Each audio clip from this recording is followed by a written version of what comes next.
southern France, in a small peaceful town near Marseille. The house sits on the outskirts, surrounded by olive groves and vineyards, with picturesque views of the French countryside. Leo, 36, is an accomplished architect, and Isabelle, 34, works as a freelance graphic designer. They've been married for 10 years and have an 8-year-old son named Adrien.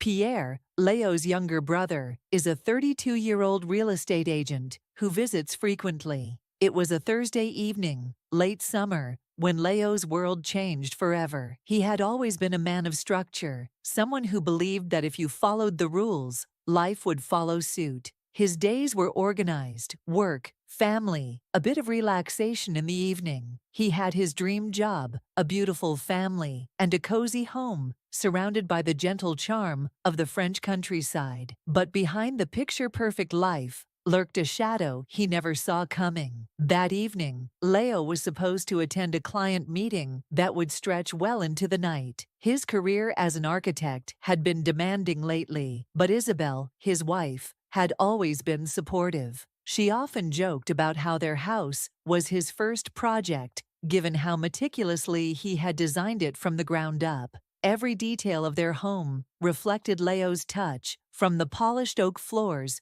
to the wide windows that invited the golden sunsets of Provence into their living room. The house was a labor of love, and Isabelle had been his muse for every step of the process. But tonight, Leo's meeting was cancelled. His client, a wealthy investor from Paris, had to reschedule.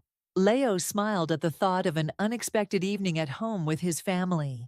He decided not to call Isabelle, hoping to surprise her with her favorite dessert, eclairs, from a small bakery in town. Leo imagined her delighted face when he walked through the door earlier than expected. The simple joy of their quiet evening together. The bakery, a small establishment run by an elderly couple, was on the edge of the town square. The scent of fresh pastries filled the air as Leo approached, and he could already taste the creamy filling of the eclairs in his mind. After exchanging pleasantries with the owners, he made his way back home, his heart light. He thought of Adrien, their 8-year-old son, who was probably deep in his homework by now. Adrien was a bright boy, full of curiosity and an eagerness to learn, much like Leo had been at his age.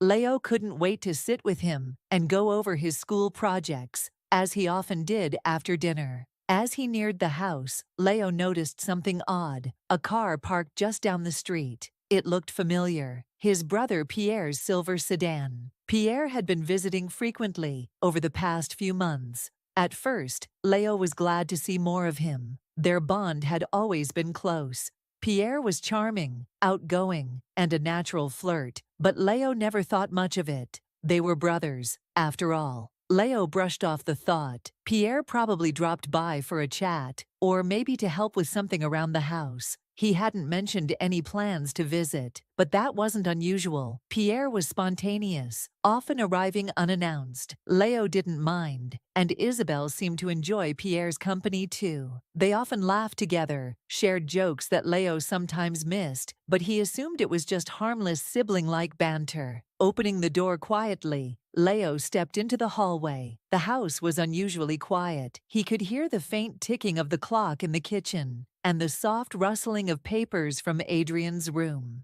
Leo smiled, imagining his son buried in his homework, completely focused as always.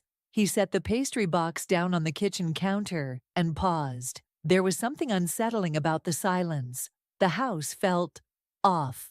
He made his way toward Adrien's room, intending to check in on his son first. As he reached the door, he peeked in and saw Adrien hunched over his desk, his small hand gripping a pencil as he scribbled away. His brows were furrowed in concentration, and Leo felt a surge of pride. He gently closed the door without disturbing Adrien and turned to head upstairs to their bedroom. That's when he heard it, the faint sound of laughter. It was coming from upstairs, from their bedroom. At first, Leo thought it must be the television, or perhaps Isabelle on the phone with a friend. But as he climbed the stairs, the laughter grew louder, more intimate. A shiver ran down his spine. something felt wrong. The bedroom door was slightly ajar, and Leo could hear the muffled sounds of movement. Unmistakable now, the kind of sounds that could only mean one thing. His heart began to race, and he stood frozen in place, unwilling to push the door open, yet knowing he had to. With a trembling hand, Leo nudged the door, and it swung open just enough for him to see inside. What he saw made the blood drain from his face. There, tangled in the sheets, were Isabel and Pierre, his wife and his brother, their bodies entwined. In an act of betrayal so profound, it took Leo a moment to even comprehend what he was seeing. Isabel's hair was tousled, her skin flushed, and Pierre, the man he had trusted his whole life, was there beside her, shirtless, with a look of satisfaction that turned to horror the instant he saw Leo standing in the doorway. The world seemed to stop.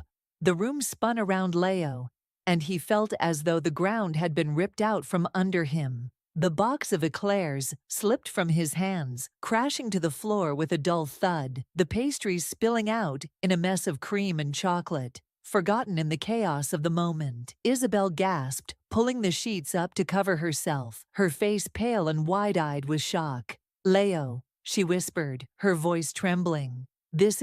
I didn't mean for you to." But the words stuck in her throat, and she trailed off, knowing there was nothing she could say to make this right. Pierre scrambled to gather his clothes, his face flushed with shame and guilt. "Leo, I'm so sorry. This isn't what it looks like. His voice was desperate, but even he couldn't find the words to excuse what he had done. Leo stood there, rooted to the spot, his mind reeling. How long had this been going on behind his back? He had always trusted them both implicitly. His wife, the mother of his child, and his brother, his closest friend. And now, here they were, tearing his world apart in the most cruel and unforgivable way. For a moment, the only sound in the room was Leo's heavy breathing, the weight of betrayal pressing down on his chest like a stone. He couldn't look at them. He couldn't look at the bed, the sheets, the room that had once been a sanctuary for his marriage. It all felt tainted now, like a lie he had been living without even knowing it. His thoughts were interrupted by the sound of a door creaking open behind him. "Adrian." "Papa," came the soft voice of his son, full of innocence and curiosity. "Are you home?" Leo's heart sank even further. Adrian didn't know what had just happened, didn't know the world he knew was crumbling. He quickly closed the bedroom door behind him, blocking Adrian from seeing the nightmare inside. "Yes, Adrian," Leo called, his voice surprisingly steady despite the storm raging within him. "I'm home. Go finish your homework. I'll be there soon, okay?" "Okay, Papa," Adrian chirped and disappeared back into his room, oblivious to the shattered reality just a few feet away. Leo turned back to Isabel and Pierre, his gaze cold and unforgiving. "How long?" he asked, his voice low but filled with an unmistakable edge. Isabel looked down, unable to meet his eyes, her lip trembling. It just happened. We didn't mean for it to. I don't know how it got this far." Leo's fists clenched at his sides. "My own brother?" he asked, his voice barely more than a whisper. "How could you do this, Pierre? How could you both do this to me? To Adrian?" Pierre, his face now a mask of shame, shook his head, his voice hollow. "I'm sorry, Leo. I never wanted to hurt you." The room felt suffocating, the weight of betrayal pressing in from all sides. Leo couldn't bear to be in the same space as them any longer. He turned away, his chest tight with rage and heartbreak. "Get out," he said, his voice hoarse. "Both of you. I can't look at either of you right now." Isabel reached out, her voice pleading. "Leo, please, don't do this. We can talk about this. I never meant for any of this to happen. I love you." But Leo didn't turn around. "You should have thought of that before. Leave, now." Pierre was the first to move, quickly pulling on his clothes and slipping out of the room without another word, his face a mask of regret. Isabel lingered, tears streaming down her face, but she knew it was too late. She had crossed a line that could never be uncrossed. With one last look at Leo, Isabel gathered her things and left the room, the door closing behind her with a finality that echoed through the house. Leo stood alone in the bedroom, his heart heavy with the weight of betrayal. The room felt empty, cold, despite the warm glow of the setting sun that filtered through the windows. He took a deep breath, trying to steady himself. Adrian. He had to be strong for Adrian. He walked down the hallway, pausing outside his son's room. Leo knocked softly before stepping inside. Adrian looked up from his homework, his bright eyes filled with innocence, completely unaware of the storm that had just passed. "Did you get the eclairs, Papa?" Adrian asked, a hopeful smile tugging at his lips. Leo smiled softly, though it didn't reach his eyes.